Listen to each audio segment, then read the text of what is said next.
창세기 32장입니다. 22절부터 제가 읽어드리겠습니다.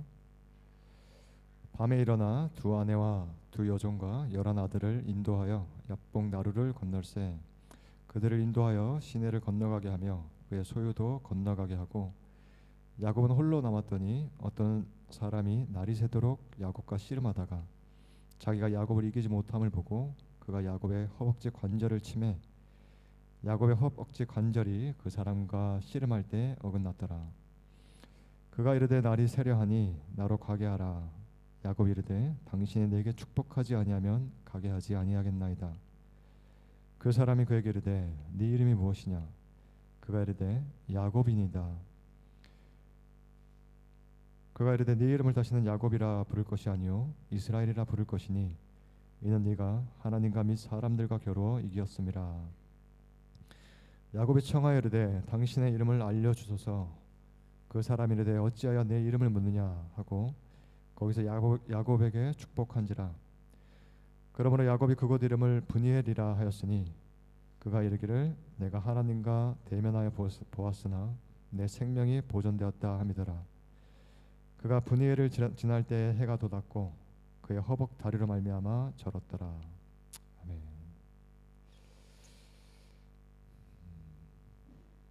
오랜만이죠. 저희가 아주 오랜만에 한 자리에 모였습니다. 우리는 이제 기독교 신앙의 세계에 발을 들여놓고요, 이 마주하게 되는 개념을 하나씩 살펴보는 시간을 갖고 있습니다. 그래서 오늘 오랜만에 모였기 때문에 한번 한 달 정도 됐나요? 지나온 길을 종합적으로 돌아보도록 하겠습니다. 먼저 우리는 종교와 우상에 대해서 생각을 해봤죠.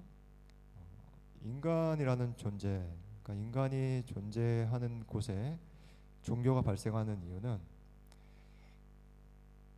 이 인간이라는 존재의 기원이 그 초월적인 대상인 하나님을 반영해야 하는 그분의 형상으로 지음받았다는 사실에서 비롯된다고 말씀을 드렸습니다.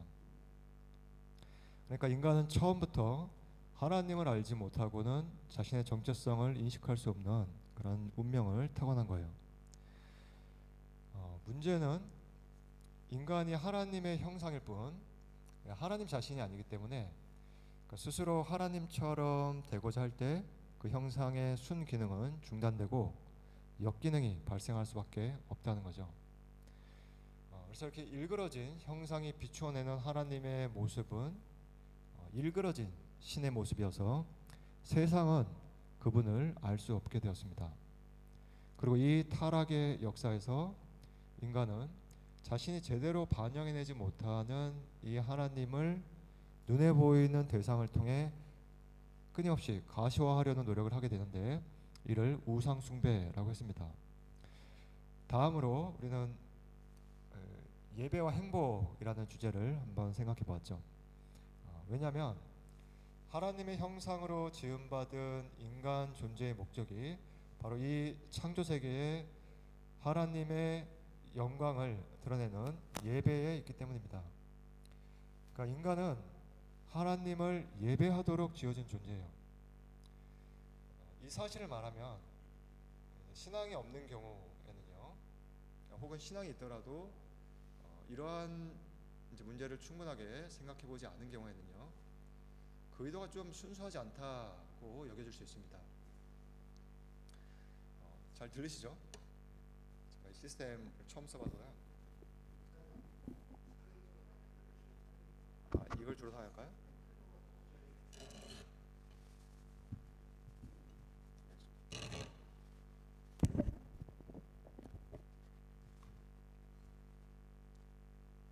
그럼 제가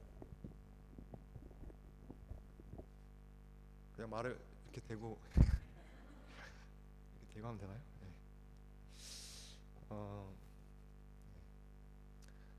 그렇죠. 예배와 행복의 문제를 생각해 봤는데요. 인간이 하나님을 예배하도록 지어졌다라고 말을 하면요, 그럼 하나님의 의도가 결국은 자신을 예배하라고 자신에게 영광을 돌리라고 그렇게 인간을 지으신 거 아니야? 라고 생각을 할 수 있는 거죠. 뭔가 순전하지 않다라고 그렇게 생각해 볼 수 있습니다. 왜냐하면 우리 모두는 이제 알고 있기 때문이에요. 인생의 목적이 행복에 있다는 걸 알고 있습니다. 그렇죠? 그러니까 우리가 궁극적으로 행복을 추구하고 있다는 사실을 부인할 수 있습니까? 우리는 행복을 추구하고 있습니다. 자, 그러면 떠오르는 물음이 뭐냐면, 우리가 궁극적으로 추구하는 행복과 이 하나님이 인간 존재의 목적으로 설정해 놓으신 예배가 과연 일치하냐라는 거예요. 그죠? 그래서 중요한 물음입니다. 그러니까 그분이 생각하는 목적, 우리가 추구하는 행복, 우리의 목적이 과연 일치하느냐? 이 물음에 대해서 성경은 단연코 그렇다고 말합니다. 둘이 일치한다고요. 자, 그러면 어떻게 일치하느냐가 중요한 이제 물음이 되겠죠. 인간은요, 어떤 대상의 가치를 인식할 때에 그에 합당한 반응을 하게 되어 있는데요, 이를 예배라고 했죠. 여기서 자신이 인식하는 최고의 가치를 지닌 대상을 경험할 때에 최고의 행복을 누리게 되어 있습니다. 당장 손에 붙들고 놀 수 있는 장난감을 최고로 가치 있는 대상으로 여기는 어린아이는 이 소꿉장난이 제공해 주는 행복이 이 아이가 경험할 수 있는 행복의 최고치인 거예요. 근데 이 아이가 자라면서 어른이 될 때 계속해서 그 소꿉장난이 제공하는 행복을 추구하지 않는 이유는 이 아이가 성장하는 과정에서 그보다 더 훨씬 가치 있는 대상이 많다는 걸 배워가기 때문입니다. 만약 그렇지 않다면 이 몸만 자랄 뿐 어린아이겠죠. 자, 그렇다면 영원한 갈망을 지닌 인간이 영원히 행복할 수 있는 조건은 영원한 가치를 지닌 대상을 영원히 알아가는 상태밖에 없는 겁니다. 그렇기 때문에 완전하신 하나님은 우리를 끊임없이 이끄셔서 자신을 알아가도록 하시는 거예요. 이 일의 모든 것을 거십니다. 그리고 끝으로 우리는 우리가 살아가는 하루하루 살아가는 이 일상의 문제, 반복되는 이 일상의 문제와 그리고 이를 바라보는 해석의 틀이 되는 역사라는 주제를 함께 생각해 보았습니다. 이 기독교 신앙을 갖든 그렇지 않든 이 세상을 살아가는 우리의 현실은 반복되는 일로 채워져 있기 때문이에요. 그리고 이 어떤 반복되는 일상성, 이를 제대로 해석하지 못할 때에 우리 삶에 위기가 찾아온다고 했습니다. 그렇죠? 그러니까 그냥 늘 그 자리에 있는 것으로 여겨지는 일상은 사실상 우리를 영원한 진리로 인도하는 메시지를 안고 있어요. 그리고 이 반복은 종결될 때가 온다고 했습니다. 그러니까 우리의 일상의 마지막 장, 이 막장이 끝날 때가 온다는 거죠. 그게 희극이든 또는 비극이든 슬픔이 많던 이야기든 웃음이 많던 이야기든 우리 모두의 일상을 종결시키는 역사의 완성에 이르게 되면 마치 이제 모든 배우가 무대에 나와서 인사를 하듯이 우리는 우리의 모든 역할을 벗고 서로 인사할 겁니다. 그리고 그날에 그분은 우리 얼굴에 흐르는 눈물을 닦아줄 거예요.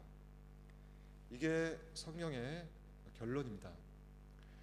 그런데요, 우리가 이 관점을 놓치지 않으려면 그 역사, 이 전체 이야기의 주인이 되시는 그리스도와의 관계가 바르게 오리엔테이션 되어야 한다라고 말씀을 드렸어요.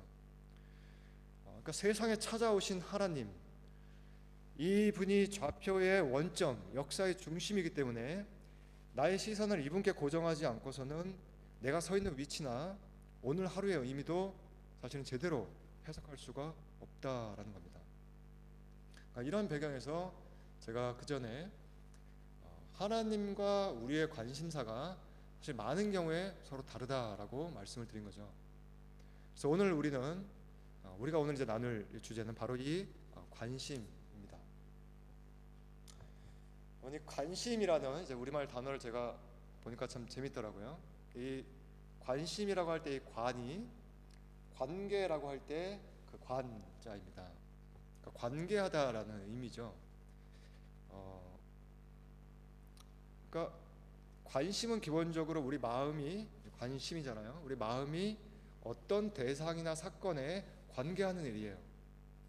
그래서 어떤 일에 우리의 마음이 연결되면 이 일은 우리의 관심사가 되는 거죠. 그렇죠? 근데 관심사는요, 좋은 일이 관심사가 될 수도 있고요, 또 나쁜 일이 될 수도 있습니다. 그러니까 꼭 좋은 일만 되라는 법도 없고 나쁜 일만 되라는 법도 없어요. 왜냐하면 우리 삶에는 좋은 일도 일어나고 나쁜 일도 일어나는데 그에 관여하려는 우리의 마음을 어떻게 인위적으로 받겠어요. 그렇죠? 그래서 관심은 좋은 의미에서 흥미를 불러일으키기도 하고요, 또는 안 좋은 의미에서 염려를 불러일으키기도 합니다. 그래서 이런 차원에서 이 영어 단어도 보면 흥미라는 이제 의미를 담고 있는 interest로 관심을 표현할 수도 있고요, 또는 염려라는 의미를 담고 있는 concern으로 관심을 표현할 수도 있습니다. 그렇죠? 그래서 포괄적인 개념이에요. 그러니까 내가 좋아하는 사람에게 느끼는 흥미도 사실은 이제 관심에서 일어나고요, 그리고 내가 싫어하는 어떤 상황에서 느낄 수 있는 걱정이나 불안도 사실은 관심에서 비롯되는 거죠. 오늘 뭐 무슨 일 있어? 뭐 좋은 일 있어? 혹은 뭐 안 좋은 일 있어? 라고 묻는 질문은 근본적으로 그 상대방의 마음이 어디를 향하고 있는지를 묻는 질문인 거죠. 그렇죠? 그래서 이 관심이 지금 어떤 대상이나 사건을 향하고 있는가를 한번 우리가 생각을 해보면서 한번 오늘 본문을 살펴봤으면 좋겠습니다.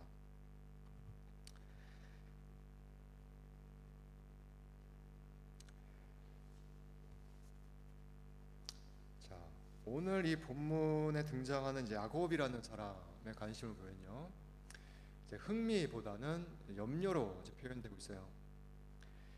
물론 이제 이 야곱에게도 흥미를 불러일으키는 그러한 관심의 대상이 있었던 시절이 있습니다. 바로 이제 현재 이 본문을 시점으로 해서요, 현재 이 사람의 아내인, 사실 둘째 아내인데요, 그 라헬이라는 여인을 사랑했을 때요. 여기서 야곱이 누구고 또 라헬이 누구냐라고 이제 묻는 분이 계실까봐 이제 간략히 설명을 드리면요, 앞서 이제 몇 차례 이 언급한 적이 있는 아브라함을 중심으로 생각을 해보면 편합니다. 그러니까 먼저 하나님이 아브라함이라는 사람을 부르셔서 자신의 백성, 이 민족을 이루겠다고 하셨죠. 그때 이제 이 백성의 뿌리가 되는 아브라함을 시점으로 해서요, 이제 흔히 세 사람이 자주 언급됩니다. 그래서 아브라함, 이삭, 야곱이에요. 거의 관용구처럼 사용됩니다, 성경을 보면. 근데 이제 아브라함과 여기서 이삭은 우리가 자주 몇 차례 이제 언급을 했고요, 살펴봤고, 그 뒤를 잇는 족장이 바로 야곱입니다. 그리고 이 야곱은 바로 이 이삭, 그 아버지 이삭이 낳은 쌍둥이 중에 둘째에 해당해요. 첫째의 이름은 에서였죠. 그래서 성경의 기록에 보면은 이 쌍둥이가 태어날 때 이미 그 엄마의 뱃속에서부터 이렇게 다투었다라고 합니다.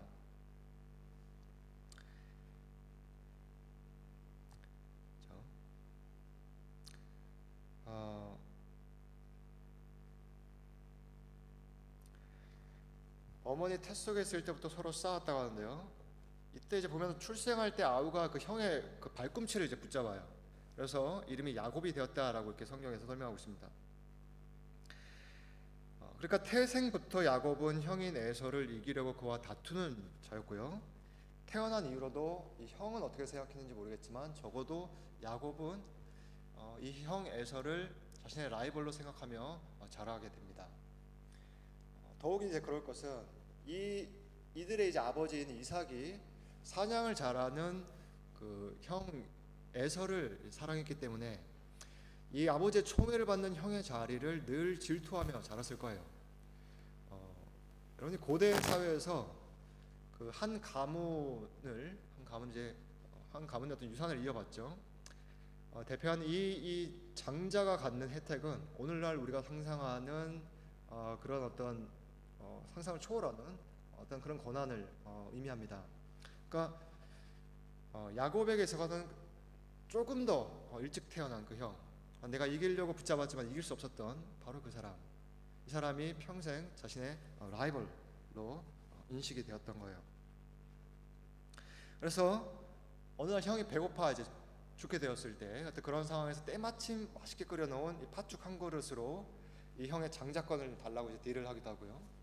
또 이후에는 나중에 그 짐승의 가죽으로 이제 털이 많았거든요, 형이. 그러니까 형처럼 꾸며서 이제 눈이 어두워진 아버지를 속여서 축복을 받아내기도 합니다. 자, 이러한 사건이 계기가 되어서요, 야곱은 에서에게 원수처럼 여겨지게 되고요. 그리고 자신의 생명을 부지하기 위해 이제 외삼촌 집으로 도망하게 돼요. 그리고 그 외삼촌 집에 가서도 이제 가축을 돌보면서 이제 외삼촌에게 좀 이용을 당해요. 그러다가 이제 결국 그 두 딸과 결혼을 하게 됩니다. 그래서 첫째가 레아, 둘째가 이제 라헬이에요. 그리고 자식을 이제 낳게 되죠. 바로 이 자식들이 나중에 이스라엘, 오늘날도 이스라엘 있잖아요. 이 이스라엘의 12지파를 이제 구성하는 머리가 됩니다. 이제 오늘 이제 본문 시점에서 아직 11명만 태어났는데, 이제 그래서 그들의 조상이 되는 거죠, 야곱이.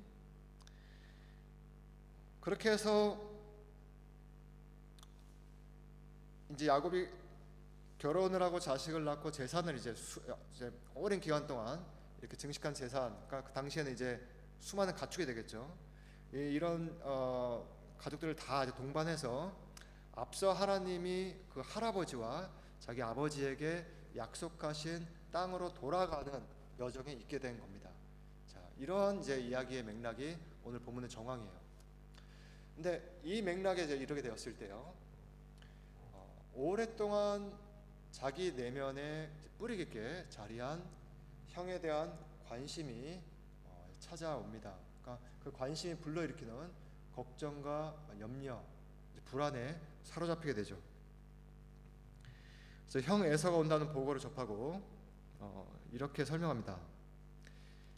야곱이 심히 두렵고 답답하여 자기와 함께한 동행자와 양과 소와 낙타를 두 떼로 나누었다라고 해요. 그러면서 이렇게 기도하죠. 내가 주께 간구하오니 내 형의 손에서, 에서의 손에서 나를 건져내시옵소서. 내가 그를 두려워함은 그가 와서 나와 내 처자들을 칠까 겁이 나기 때문이다 라고 해요. 그러니까 이제 이 야곱의 마음은 어떻게 하면 형을 다시 만날 수 있을지 기울어집니다. 그러니까 어떻게 하면 형을 대면하고도 무사할 수 있을까 하는 문제가 야곱의 관심사가 되는 거예요. 이처럼 야곱은 형을 만나기 전부터 그 마음에서 에서라는 존재와 씨름하고 있었습니다. 자신이 어머니 태중에 있을 때부터 멈추지 않았던 그 씨름, 바로 이 다툼이 여전히 그 마음에서 진행되고 있었던 거예요. 그래서 불안에 어쩔 줄 모르는 모습을 보입니다. 자, 여러분도요, 과거에 나에게 고통을 주었던 어떤 사람이나 혹은 시험이 되었던 어떤 사건을 떠올리면 그 사람을 만나거나 그 사건이 재현되지 않더라도 그때와 똑같이 반응하는 마음의 활동을 경험해 본 적이 있습니까? 그렇죠. 마음이 만약 그렇게 반응하게 되면요, 그 마음이 쏠리는 쪽으로 우리의 에너지가 쏟아지게 되어 있습니다. 그러니까 사람은요, 관심사가 이제 무엇이든 간에요, 그러니까 자신의 관심사에, 그러니까 이게 좋은 일이든 나쁜 일이든 그 마음이 관계하고 있는 사건이나 대상에 에너지를 쏟게 되어 있어요. 여기서 마음이 어디에 집중되느냐, 그러니까 이 관심사가 무엇이 되느냐에 따라서 불안에 어쩔 줄 모르는 상태에 빠지기도 하고요, 때로는 말할 수 없는 평강과 확신을 얻고 세상을 넉넉히 이기기도 합니다. 그렇죠? 여러분, 만일 내가 사랑하는 부모나 자녀 혹은 아내나 남편, 아니면은 오랜 친구가 어떤 대상이나 사건에 사로잡혀서 불안에 어쩔 줄 모르는 그러한 상태에 빠졌다고 합시다. 자, 그러면 어떻게 하시겠어요? 여러분 어떻게 하시겠습니까? 그 관심사를 바꿔주고 싶을 거예요. 그렇죠? 그 마음이 다른 데를 향하도록 도와주고 싶을 겁니다. 좀 더 직설적으로 이렇게 말을 하면요, 그 대상이나 사건에 집중하지 못하도록 방해할 거예요. 그렇죠? 당사자가 되게 집중 안 되네 라고 할 정도로 말해요. 그렇죠? 그러니까 이걸 이제 디스트랙트라고 하죠. 주의를 다른 데로 이끄는 일입니다. 마음의 시선을 다른 데로 옮기는 거예요.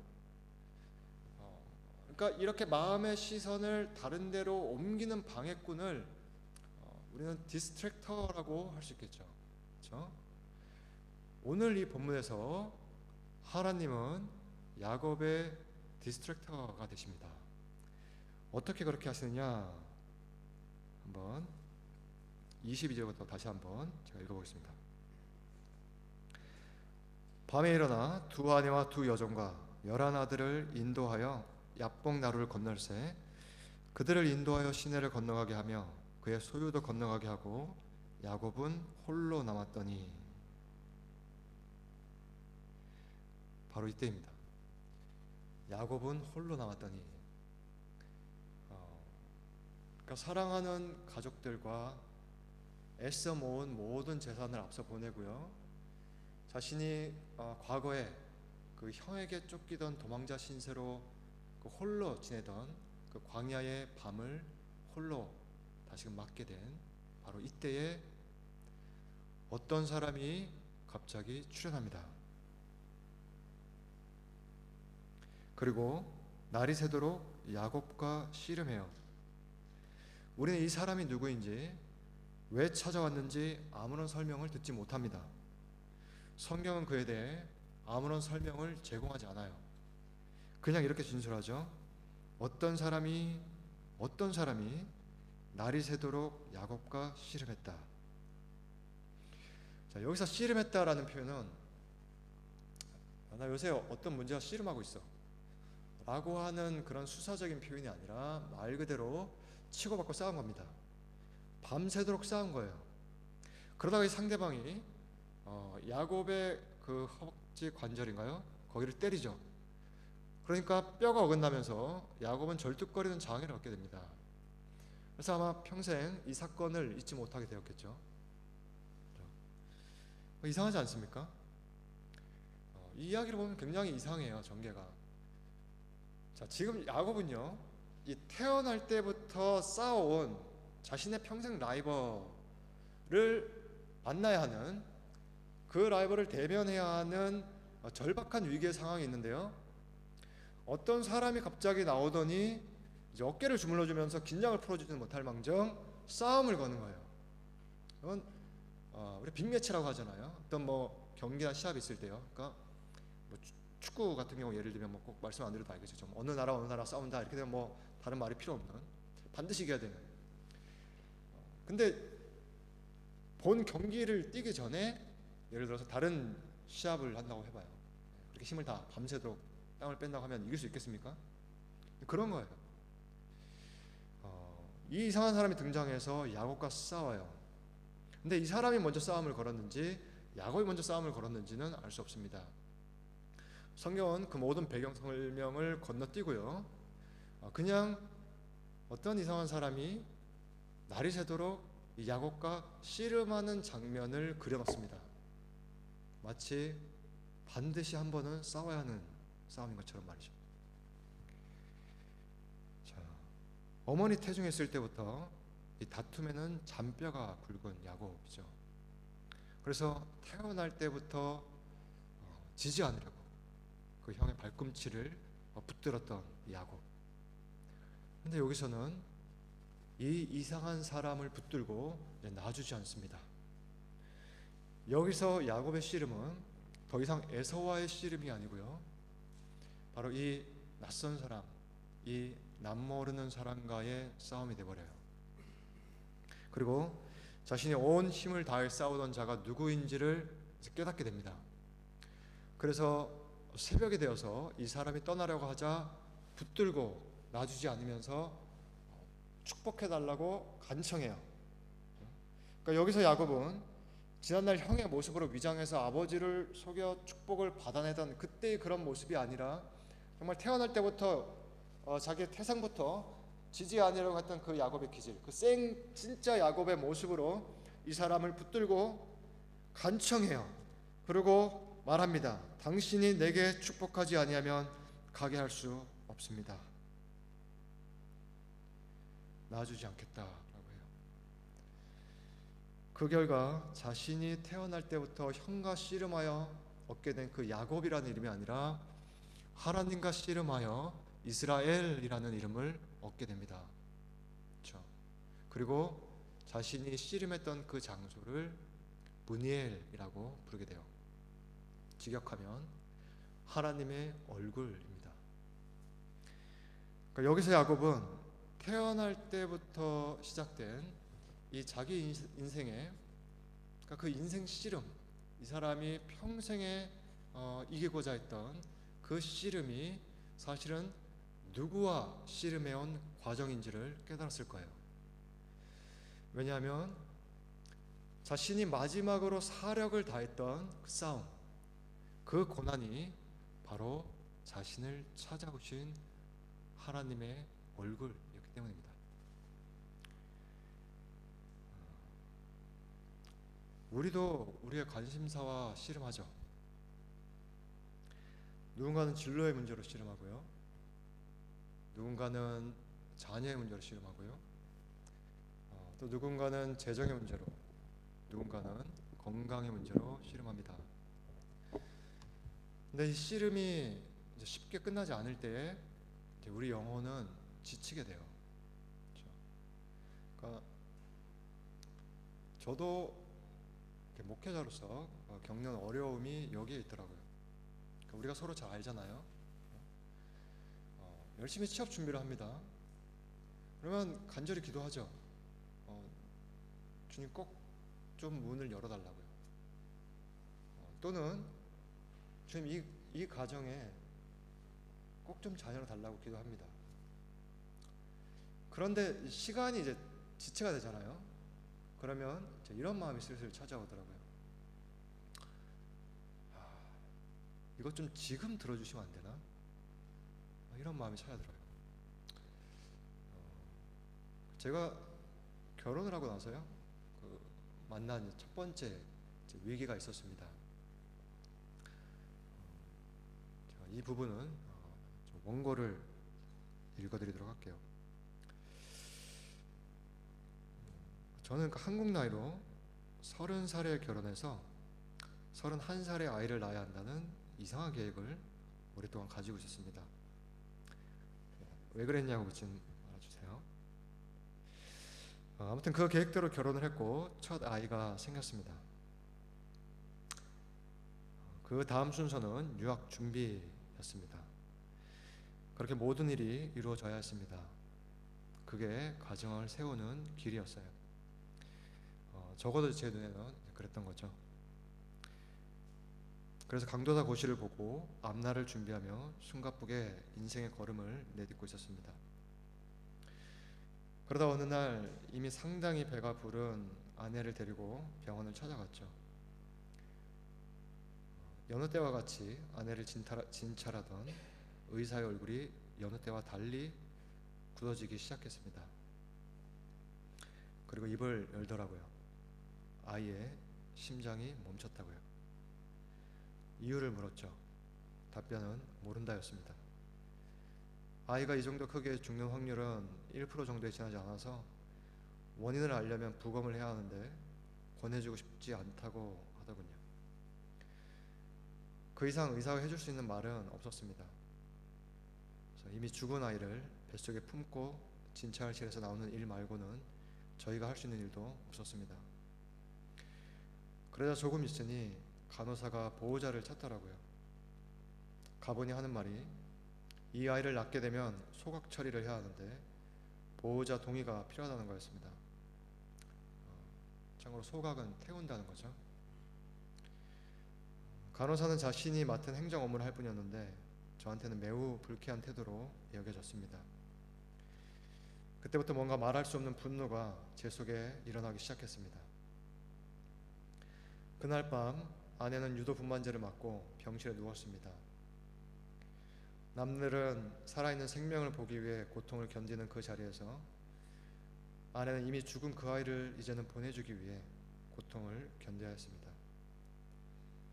저는 비통한 심정에 비어있는 옆 병실에 들어갔습니다. 그리고 불도 켜지 않은 채 깜깜한 병실에 홀로 누웠습니다.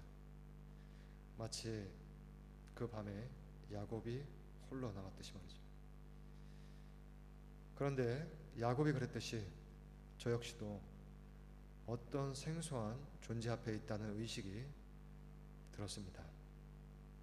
그리고 태어날 때부터 형의 발꿈치를 움켜잡고 뭔가 열심히 추구하며 살았던 야곱처럼 제 인생에서도 꽉 붙들고 그동안 놓지 않았던 나만의 계획 또는 인생의 지도를 마치 야곱의 관절을 때려 더 이상은 자신을 의지할 수 없게 만들었던 그 손길처럼 내게로부터 가져가서 가만히 찢으시는 느낌이 들었습니다. 처음으로 나의 인생이 뒤틀리기 시작했습니다. 그리고 한 가지 사실이 분명해졌습니다. 바로 제 속에 자리한 그 분노는 다른 누가 아닌 이분에 대한 분노였음이 말이죠. 그래서 원망 어린 심정으로 물었습니다. 이제 어떻게 하려고 하시냐고요. 고통 가운데 체념하게 되자 비로소 묻게 되더라고요. 이제 어떻게 하려고 하시냐고요. 아이를 잃고 처음으로 나의 생각이 아닌 그분의 생각이 궁금해졌던 겁니다. 나의 마음이 비로소 그분의 마음을 향하게 된 거죠. 관심의 이동이 일어났습니다. 당신이 축복하지 않으면 가게 할 수 없습니다. 다음날 새벽이 되자 그 죽은 아이가 태어났습니다. 야곱은 날이 새고 자신이 씨름한 장소를 브니엘이라고 불렀는데 아내의 증언에 의하면 아마도 제가 처음으로 눈물을 흘린 때가 그때가 아니었는가 싶습니다. 바로 제 인생의 납복감이죠.